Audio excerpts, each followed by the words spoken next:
that again. So far, what we know right now is that 9 people have lost their lives. With this number coming in, the rites of burial are going to change because they're not buried the same way. So the National Muslim COVID-19 Response Team has announced a raft of changes on how the Muslim faithful will bury their loved ones who died of the new coronavirus. Among the affected changes is the suspension of body washing requirement, with trained personnel taking up the mandate of handling the bodies.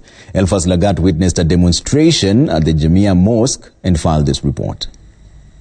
The outbreak of the pandemic has changed the way of life for all people, all religions, especially in handling of the dead. Citizen TV is here at the Jamia Mosque for a demonstration on how the Muslim community has effected changes.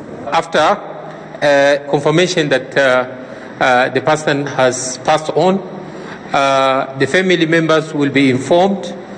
2 of the family members will come to identify that this is their next of kin, this is their person. This is the new procedure that will be followed by Muslim faithful in handling their departed loved ones who die of COVID-19 or may have exhibited symptoms associated with the disease before the demise.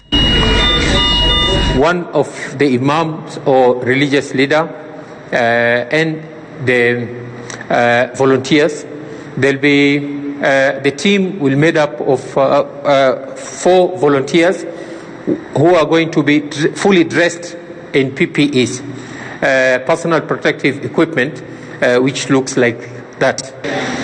Once 2 family members identify the body in a morgue, for example, the body is to be placed in an air and liquid-proof body bag that minimizes chances of the spread of the virus.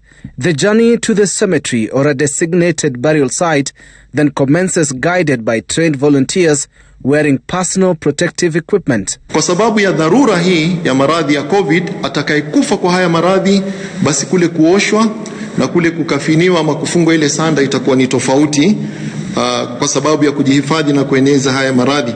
The National Muslim COVID-19 Response Team has also directed that at the cemetery, trained volunteers be the ones who will handle the body directly.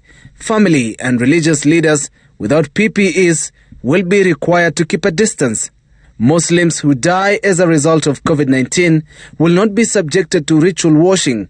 All home deaths to be reported through toll-free number 719.